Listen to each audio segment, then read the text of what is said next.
मी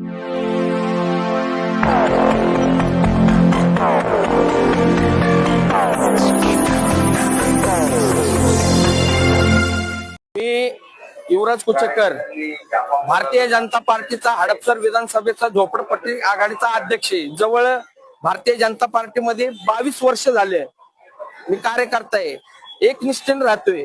पण माझ्या पूर्ण अन्याय झालेला आहे की डायरेक्ट आयात काँग्रेसचे उमेदवार आमच्या बोकांडे आणून ठेवलेले आहेत.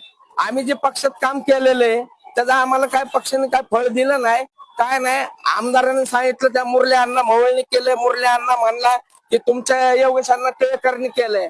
आम्ही ज्याच्याकडे न्याय मागायला गेलेलो आहे, आमच्याकडे आम्हाला काही न्याय भेटला नाही. आम्हाला फक्त निष्ठावंतांना काय दिलंय की उपऱ्या लोकांचं संडासाचं ढोंगण धुवायला पाणी दिले की आम्ही जाऊन ढोंगण त्यांचं धुवायचं. आम्ही काय करायचं? पक्ष आम्ही वाढवलाय, काँग्रेसवाल्यांनी वाढवला नाहीये. पक्ष कार्यकर्ते मजबूत नव्हते का? हे अन्याय झालेला आहे. अक्षरशः जे झाले ना चुकीचं झालेलं आहे.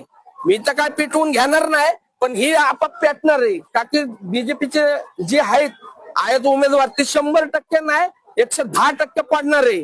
आणि हा शब्द माझा एका मागाचा आहे, मर्यादा लक्ष्मी आहे. जय मांगीर बाबा, जय लवजी.